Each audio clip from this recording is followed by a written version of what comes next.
Very good morning दोस्तों। आज का हमारा विषय भारतीय संविधान। वर्ल्ड ज्योग्राफी से ऑलरेडी हमने कई लेक्चर कवर किए हैं। उम्मीद करते हैं आप लोगों ने तैयार कर लिया होगा और वीडियोस देख लिए होंगे। आज चलने से पहले बताना चाहेंगे भारतीय संविधान के बारे में। देखिए, भारतीय संविधान से हर एग्जाम में ठीक ठाक प्रश्न मिल जाते हैं। आप कोई भी एग्जाम हो, वनडे का, एयरफोर्स का हो, नेवी हो या अन्य कोई स्टेट गवर्नमेंट का एग्जाम हो, यहाँ से क्वेश्चन आना बिल्कुल तय है और ठीक ठाक रेशियो में आते हैं। मीन्स कह सकते हैं इसको आप छोड़ के नहीं चल सकते हैं। भारतीय संविधान को पढ़ना ही पड़ेगा, इसके बिना आप बहुत अच्छा स्कोर नहीं कर पाएंगे। आप पूरा ना पढ़ के कुछ खास पार्ट्स हैं जहाँ से क्वेश्चन हर साल एग्जाम में आते हैं, उनको आप कवर करिए। तो बता दे रहा हूँ कहाँ कहाँ से पढ़ना है, किसको छोड़ना है। मेन यही है कि क्या पढ़ें क्या छोड़ें, सिलेबस तो बहुत ज्यादा है।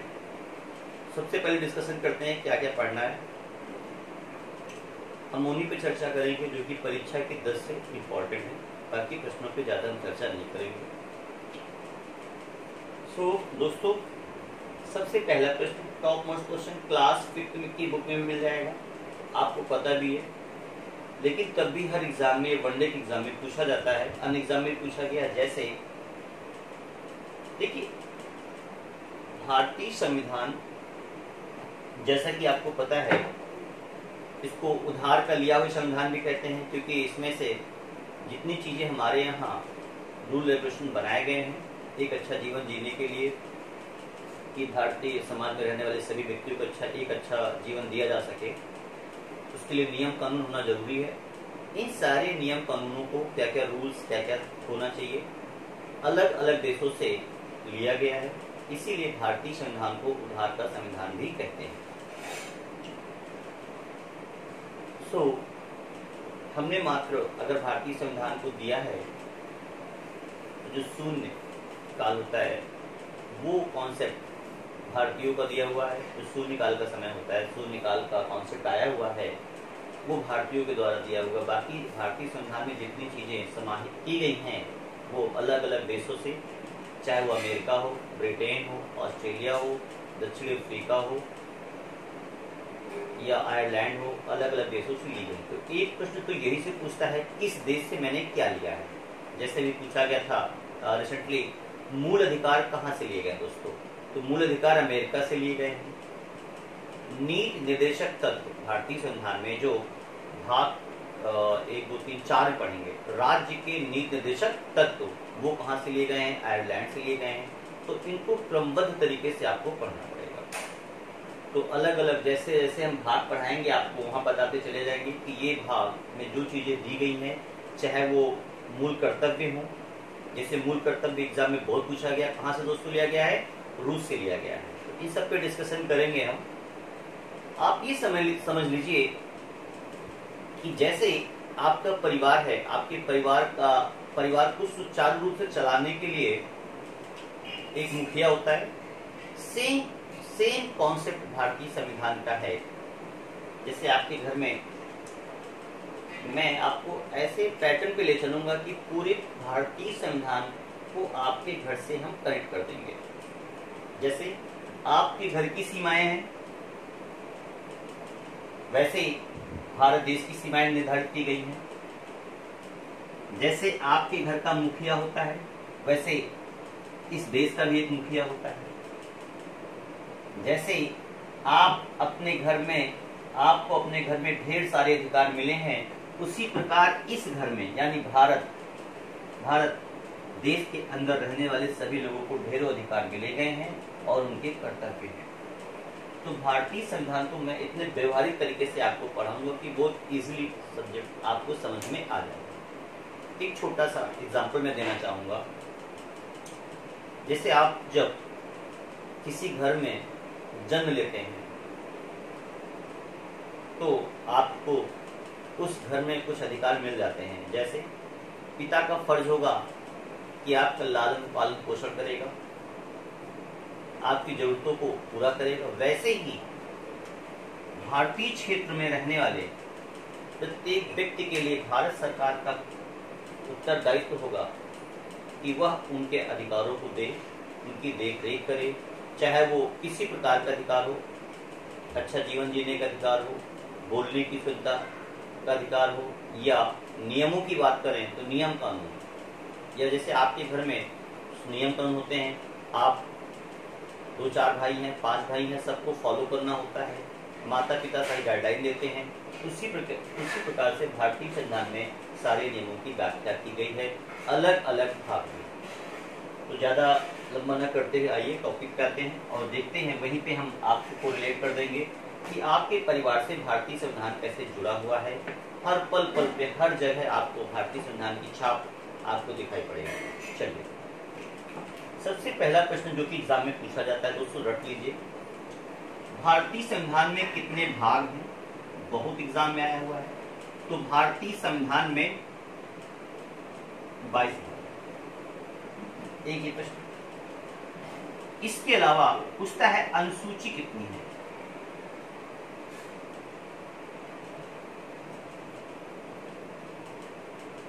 आठ अनुसूची अभी, और अनुच्छेद की बात करें 395। अब बात समझिएगा, भारतीय संविधान जब बना तो अगर हम मूल संविधान की बात करें, ये क्वेश्चन पूछा जाता है, अगर पूछा जाए वर्तमान में कितने हैं तो डेटा अलग होगा। मूल संविधान में अगर पूछा जाए मूल संविधान में कितनी अनुसूची थी, तो मूल संविधान में दोस्तों 8 अनुसूची थी। भाग कितने थे? 22। आज भी भाग कितने हैं? 22 ही हैं।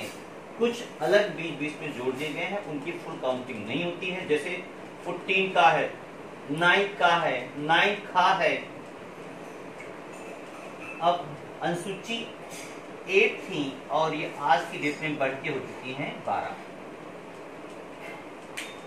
नवी अनुसूची आपने सुनी होगी, नवी बाद में जोड़ी गई,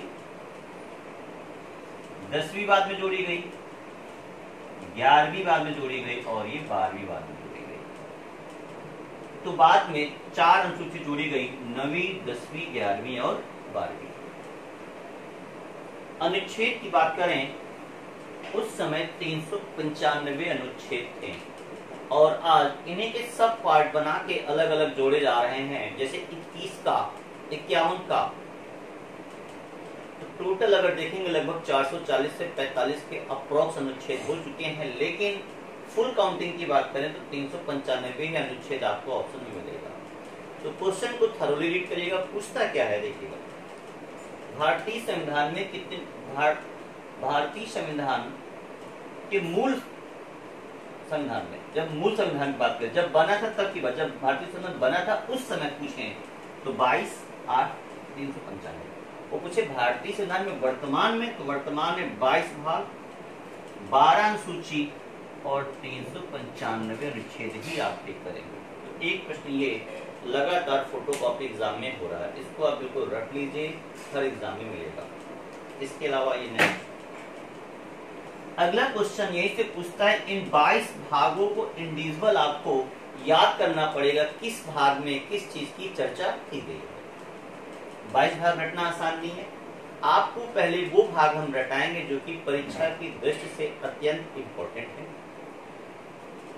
अनुसूची जितनी है 12 की 12 अनुसूची आपको लर्न करनी पड़ेगी, लगातार एग्जाम में आ रही है। इसी अगर परीक्षा की दृष्टि से देखा जाए तो इस बार 6ठी अनुसूची पूछी गई थी, 4थी कई बार पूछी गई है, 2री और 3री कई बार पूछी गई है, और 9वीं, 10वीं, 11वीं, 12वीं तो इंपॉर्टेंट है ही, क्योंकि ये एग्जाम में लगातार आ रही है। 9वीं आपने पढ़ी होगी, 9वीं किससे थी? 10वीं, 11वीं और 12वीं। यह किस अनुसूची के तहत कौन से विषय जोड़े गए? जैसे 9वीं अनुसूची में भूमि संबंधी, 10वीं अनुसूची में आपने पढ़ा होगा दल बदल संबंधी जो कानून आया था, 10वीं अनुसूची, और 11वीं में आपने देखा होगा पंचायती राज व्यवस्था, और 12वीं में नगर पालिका। 12वीं अनुसूची में नगर पालिका, 11वीं में पंचायती, 10वीं में दल बदल संबंधी कानून आया था, बहुत एग्जाम में पूछा जाता है। इन सब पे 1 बाय 1 चर्चा हम करेंगे। तो सबसे पहले हम देखेंगे 22 भाग वो कौन से भाग हैं जो कि परीक्षा में बार बार लगातार पूछे जा रहे हैं, उन्हीं पर आपको फोकस करना है। चलिए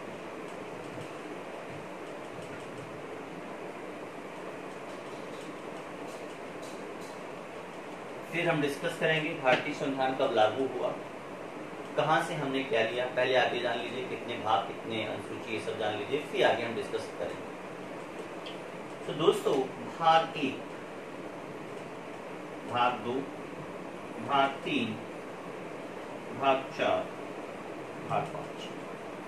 भाग 1 में संघ एवं उसके राज्य क्षेत्र के बारे में चर्चा की गई है। भाग 1 जो आपका आता है वो 1 से लेके 4 तक,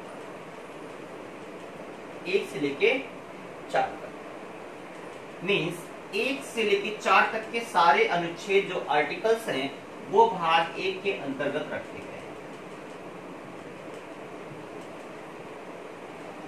भाग 2 में हम बात करते हैं आर्टिकल नंबर 5 से लेके आर्टिकल नंबर 11 तक, और भाग 2 ये है नागरिकता को लेकर के।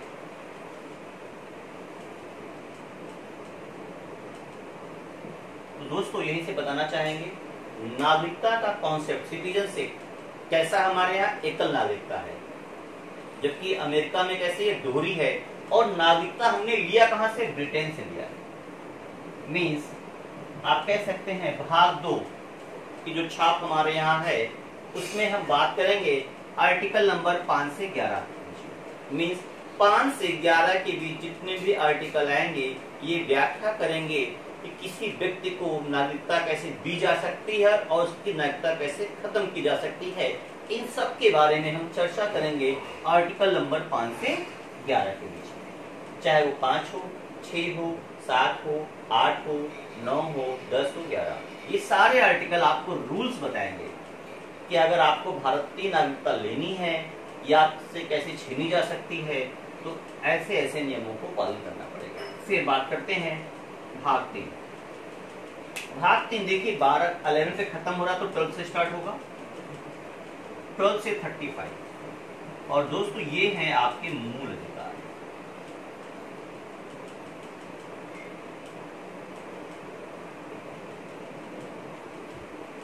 आज से अधिकार and are for America,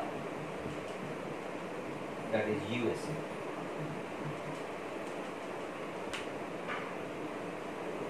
मूल अधिकार आपके कहां से लिए गए हैं, अमेरिका के संविधान से लिए गए हैं। मूल अधिकार जो हमने सीखा है, मूल अधिकार कहां से कहां, मूल अधिकार कैसे, जैसे विधि के समझ, मतलब नियम कानून सबके लिए एक जैसे होंगे, बोलने की आजादी, अच्छा जीवन जीने की आजादी। हमारे भारत में क्या क्या है, आप अपनी बातों को रख सकते हैं, सरकार सुनेगी। जाति, धर्म, रंग, मेल फीमेल, इन बेस पे आप विभिन्नता नहीं पैदा कर सकते हैं। सभी को जो इच्छा हो वो धर्म, उस धर्म के अनुसार अपना जीवन जी सकता है, अपने अनुसार पूजा पाठ कर सकता है। ठीक है, तो अधिकार की बात करें दोस्तों, एक क्वेश्चन बोर्ड एग्जाम में आया है, पहले 7 मूल अधिकार थे, एक मूल अधिकार यहां से बाइकआउट हो गया, तो अब बच रहे हैं आपके 6। अगर पूछा जाए भारत के मूल संविधान में कितने मूल अधिकार थे, तो 7 थे। वर्तमान में कितने हैं, 6 हैं। और कौन सा अधिकार हटा दिया गया है, तो दोस्तों बताना चाहेंगे संपत्ति का अधिकार अब नहीं रहा। संपत्ति का अधिकार लोगों से छीन गया है और यह एक प्रकार का विधिक अधिकार हो गया। तो क्वेश्चन यही पूछा जाता है संपत्ति का अधिकार कैसा अधिकार है, तो यह एक विधिक अधिकार है। देखिएगा 12 से 35 मूल अधिकार, और मूल अधिकार आ से अधिकार, आ से अमेरिका, ये बड़ा कंफ्यूजन करता है, तो आपको भी इसमें तैयार हो जाएगा। आ से अधिकार, आ से अमेरिका रख लीजिए, कंफ्यूज नहीं करेंगे आप। 12 से 35 इसी में आपके खास आर्टिकल जो एग्जाम में बहुत आते हैं, article number 19 most important, article number 21 most important है, और इसी में आर्टिकल नंबर 32 मोस्ट इंपॉर्टेंट, और article number 23 and 24 and 40 and 17।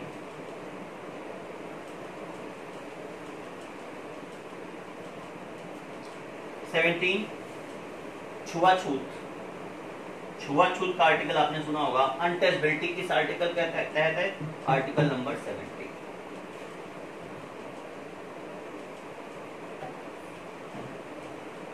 तो इसी प्रकार आर्टिकल नंबर 19 आपने पढ़ा होगा, बोलने की आजादी, मीडिया, किस आर्टिकल में? Article number 19। ये आपको सब पढ़ाया जाएगा अभी। आर्टिकल नंबर 21 मोस्ट इंपोर्टेंट है, परीक्षाओं में बहुत आता है। ये 21A भी आपने पढ़ा होगा। 21 का निःशुल्क शिक्षा का अधिकार 6 से 14 वर्ष, 6 से 14 वर्ष के बच्चों के जो निःशुल्क शिक्षा का अधिकार दिया गया है किस आर्टिकल में है? आर्टिकल नंबर 21A में। इसी प्रकार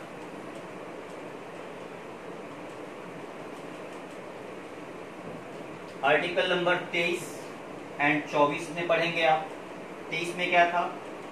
एक था दोस्तों बाल श्रम, एक था बालाश्रम। बड़ा कंफ्यूज करता है। तो 23 बालाश्रम था एंड 24 बाल श्रम। मोस्ट इंपॉर्टेंट है, पढ़ाएंगे आपको। कंफ्यूजन अंतर बता देंगे तभी आप कंफ्यूज नहीं होंगे। पहले 23 आएगा फिर 24 आएगा। तो पहले अगर किसी से बलपूर्वक कार्य कराएंगे तो किसी बच्चे से नहीं कराएंगे, बड़ों से कराएंगे। तो पहले 23 आएगा। बलाश्रम, बलपूर्वक मीन्स कहने का मतलब है आप मेरे से कुछ पैसे उधार लेंगे और आपसे मैं पैसा मांगू और आप मेरा पैसा रिटर्न ना करें, तो बलपूर्वक हम बोलेंगे ऐसा करो, हमारे यहाँ दिहाड़ी करो, जबरदस्ती काम कराएंगे आपसे। ये हो गया बलपूर्वक। या इसी में 23 में है कि मानव अंगों की तस्करी। आपने मुझसे 1 लाख रुपए ले लिया और वापस करने में असक्षम है, क्या करेंगे हम? किडनैप करा के एक किडनी निकलवा लेंगे और उसको सेल आउट कर देंगे, हमारा पैसा वसूल हो जाएगा। तो ये सारी चीजें, मानवों की तस्करी या बलपूर्वक अपना पैसा वसूलना या कार्य करवाना, ये सब आर्टिकल नंबर 23 में जाएंगे। ये सब इनके खिलाफ आप आवाज उठा सकते, कोई बलपूर्वक आपसे काम नहीं करा सकता है, ठीक है, या आपके अंगों की तस्करी नहीं कर सकता। ये सब अपराध है, ये सब अधिकार आपको दिए गए हैं। बाल श्रम, छोटे बच्चों से आप कार्य नहीं करा सकते। बिलो द 14 ईयर्स उनको कार्य कराने की श्रेणी रखी गई है। कारखानों में या ऐसी जगह जो खतरनाक फैक्ट्रीज होती है जहां खतरनाक मटेरियल्स बनते हैं, वहां आप इनको इंगेज नहीं कर सकते जहां इनकी लाइफ को खतरा हो। और आर्टिकल नंबर 25 दोस्तों बहुत पूछा जाता है। धार्मिक स्वतंत्रता मीन्स किसी भी धर्म को आप आबाद रूप से मानने के लिए स्वतंत्र हैं। और आर्टिकल 32 संवैधानिक अधिकार, जिसको B.R. अम्बेडकर ने भारतीय संविधान की आत्मा कहा। ये क्वेश्चन बहुत पूछा जाता है, किस आर्टिकल को B.R. अम्बेडकर ने भारतीय संविधान की आत्मा कहा? तो आर्टिकल नंबर 32 है। तो इन सब की चर्चा करेंगे। ये तो हल्का से कभी मैं ओवरव्यू बता रहा हूँ कहाँ ये मोस्ट इंपॉर्टेंट पार्ट है। मीन्स अगर देखा जाए तो एग्जाम में जो सबसे ज्यादा क्वेश्चन आपके कवर होंगे वो भाग नंबर 3 से। मीन्स अगर मूल अधिकार आप तैयार कर लेते हैं भाग 3 से तो एक आर्टिकल आपको मिल जाएगा। नेक्स्ट भाग 4। भाग 4 की बात करें तो इसमें आता है आपका राज्य के नीति निर्देशक तक। राज्य के नीति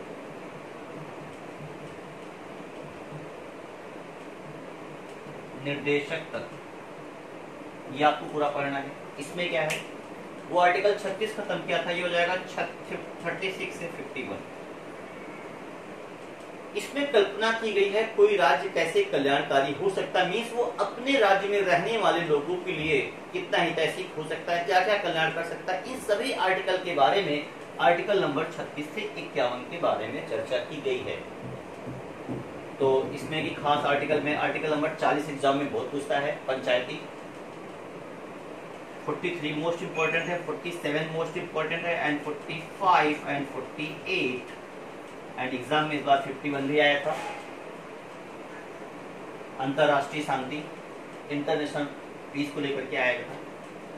इस प्रकार इसमें काफी एंड आर्टिकल नंबर 13 है। ये सारे मोस्ट इंपोर्टेंट आर्टिकल जो आपको पढ़ने हैं, सब पे चर्चा करेंगे। नेक्स्ट तो भाग 4 क्या है दोस्तों, राज्य के नीति निर्देशक तत्व, और ये कहां से लिए गए हैं, और ये लिए गए हैं आयरलैंड से। तो भाग 4 में किसकी छाप है, आयरलैंड की छाप है। नेक्स्ट,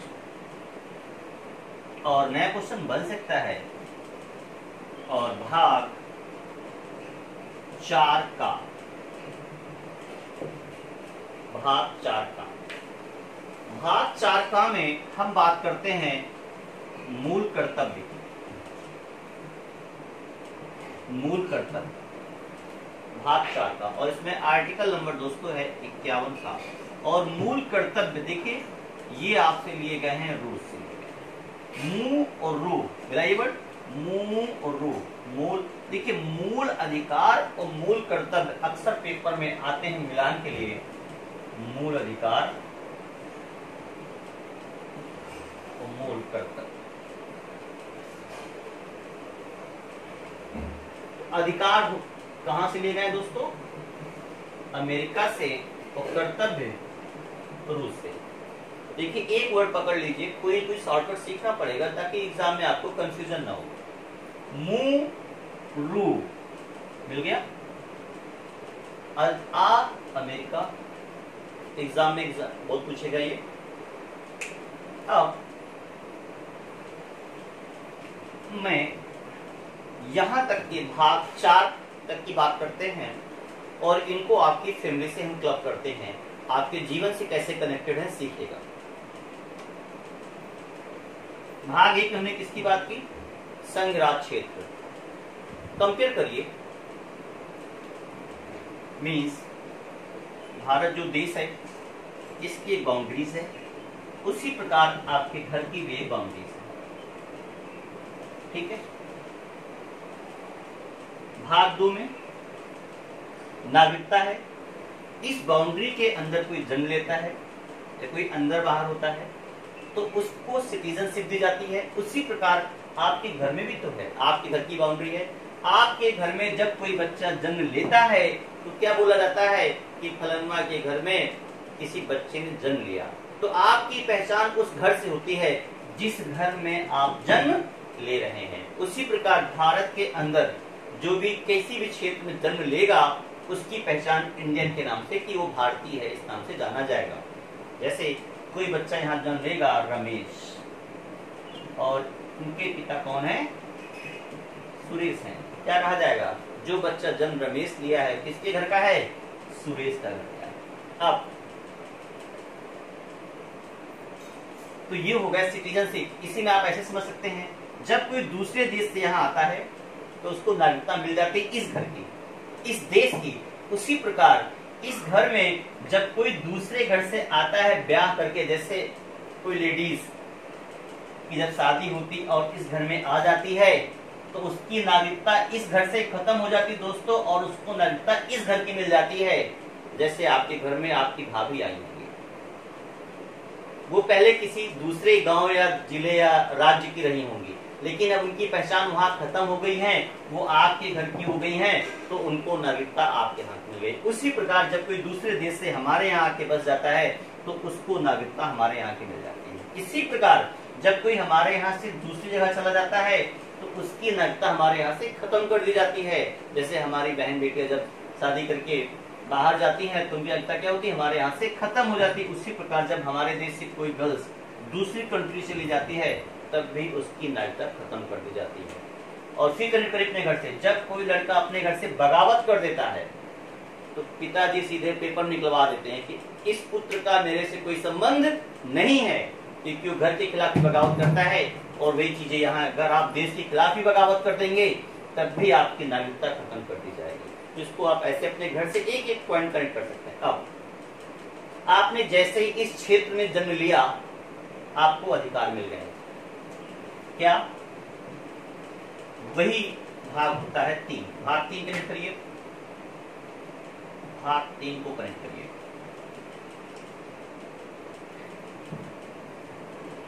ये इंडिया एंड ये आपका घर हो।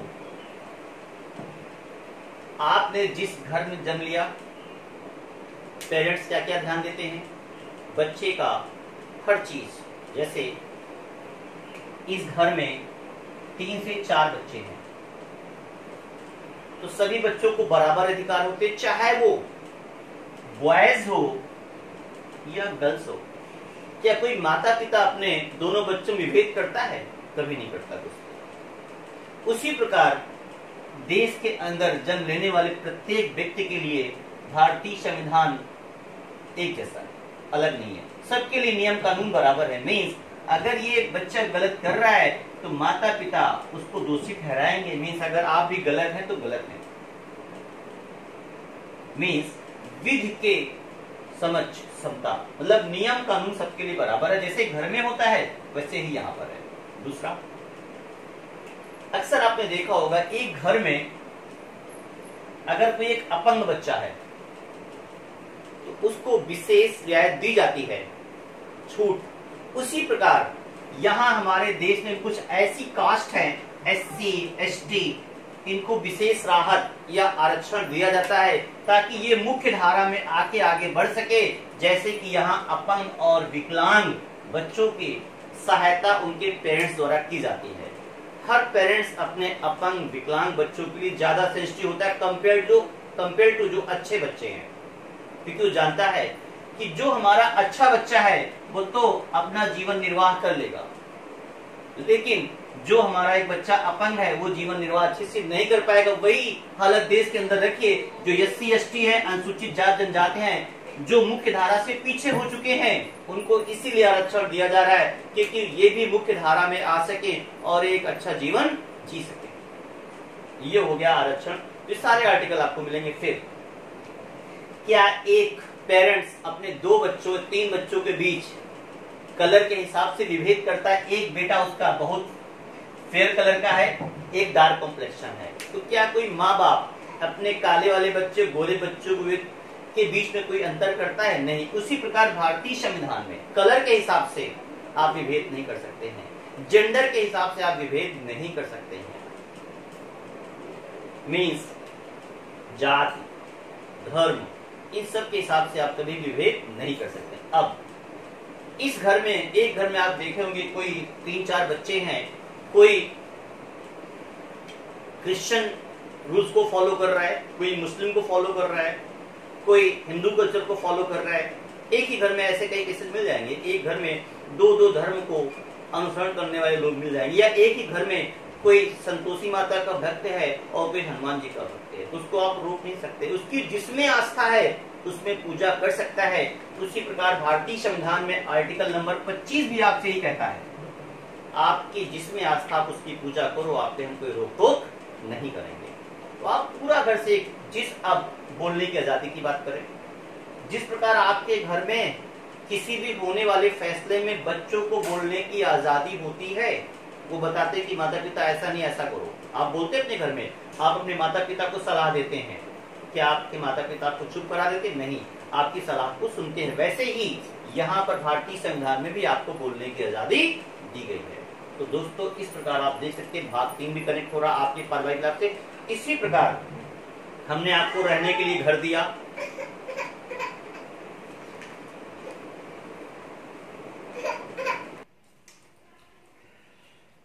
तो दोस्तों आप देख सकते हैं भाग 3 कैसे आपकी लाइफ से कनेक्ट होता है। अधिकारों की बात कर रहे थे, आपको ढेरों अधिकार मिले हैं आपके पेरेंट्स के द्वारा। उसी प्रकार भारत में रहने वाले प्रत्येक नागरिक को ढेरों अधिकार भारत सरकार द्वारा, भारतीय संविधान द्वारा है। इसी प्रकार भाग 4 को भी आप कंपेयर कर सकते हैं। पेरेंट्स ने आपको घर दिया, नाम दिया, मीन्स नागरिकता दी, अधिकार दिए। अब आपके भी कुछ कर्तव्य हैं परिवार के प्रति। क्या? परिवार की देखरेख करना। उसी प्रकार भारतीय संविधान का भाग 4 आपका, भाग 4 तो था राज्य के निर्देश सकता, तो भाग 4 का भी आपसे कनेक्ट होता है आपके कर्तव्यों से। उसी प्रकार जिस प्रकार आपके कर्तव्य हैं अपने घर की देखरेख करना, मीन्स आपके घर पे जब कोई अटैक करता है तो आप क्या करते हैं? अपने फैमिली वाले के साथ मिलकर संयुक्त होकर उस घर की रक्षा करते हैं। अपने घर की आप कभी भी बेइज्जती सुन नहीं सकते हैं, उसी प्रकार और हमेशा उसकी बड़ाई करते हैं, उसी प्रकार ये आपका देश है। इसके लिए आपको एक संयुक्त होना पड़ेगा, इसकी रक्षा करनी पड़ेगी, ठीक है, कि इसकी जो स्वतंत्रता है वो कहीं बाधित ना हो। ये आपका कर्तव्य है, इस देश की रक्षा करना। जैसे ही आपका कर्तव्य आपके परिवार की रक्षा करना, वैसा ही सेम कर्तव्य है। तो इनकी चर्चा की गई है भाग 4 का में, आर्टिकल नंबर 51 के तहत आपके मूल कर्तव्य बताए गए हैं। और एग्जाम में लगातार पूछता है कि भारतीय संविधान में कितने मूल कर्तव्य हैं। तो दोस्तों सोचिएगा, भारतीय संविधान में कितने मूल कर्तव्य हैं, 10 या 11? नेक्स्ट लेक्चर में बात करेंगे, आप देख लीजिएगा। अक्सर लोगों को कंफ्यूजन होता है और मूल कर्तव्य किस भाग के अंतर्गत है, भाग 4 का। मूल कर्तव्य कहां से लिए गए दोस्तों, रूस से लिए गए हैं।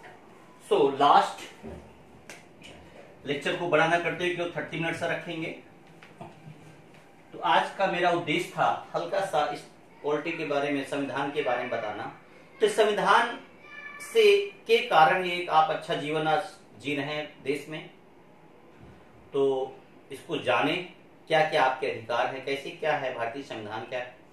एक अगर मैं आज का सार देखूं जो इंपॉर्टेंट है, जो आपको देखना है विद इन 2 मिनट्स में, कितने क्वेश्चन आज हम इंपॉर्टेंट आपको बता गए हैं जो परीक्षा में पूछे गए। पहला क्वेश्चन, भारत के मूल संविधान में कितने भाग, कितनी अनुसूची, कितने अनुच्छेद? 22, 8, 395। मोस्ट इंपोर्टेंट क्वेश्चन, भारतीय संविधान में मूल अधिकार कहां से लिए गए दोस्तों, अमेरिका से। मूल कर्तव्य कहां से लिए गए, रूस, हाँ मूल कर्तव्य कहां से लिए गए, रूस से। और भारतीय संविधान में राज्य के नीति निर्देशक तत्व कहां से लिए गए, आयरलैंड। मूल कर्तव्य भारतीय संविधान के किस भाग में है, 4 का, कई बार मिलान के लिए आ चुका है। नागरिकता किस भाग में है, 2 में है। मूल अधिकार किस में है, 3 में है। और भाग 4 में है राज्य के नीति निर्देशक तत्व। और भाग 1 आपको पता ही है। इतनी चीजें, इंपॉर्टेंट चीजें आज हमने आपसे डिस्कशन की। और दूसरा प्रश्न, यस 12 अनुसूची की बात किए थे। 12 अनुसूची में 9वीं अनुसूची किससे संबंधित थी, भूमि सुधार से थी। 10वीं दल बदल, 11वीं पंचायती और 12वीं नगर पालिका। ये बहुत पूछी जाती है, रट लीजिए, मोस्ट इंपॉर्टेंट है। आए हुए प्रश्नों को आप देख सकते हैं, साक्षात क्वेश्चन मिल जाएंगे।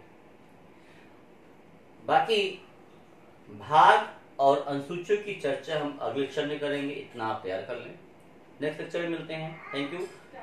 वीडियोस पसंद आ रहे हैं तो लाइक करें, कमेंट्स करें और अपने अन्य दोस्तों को इंस्पायर करें चैनल को सब्सक्राइब करने के लिए। सो जय हिंद, जय भारत।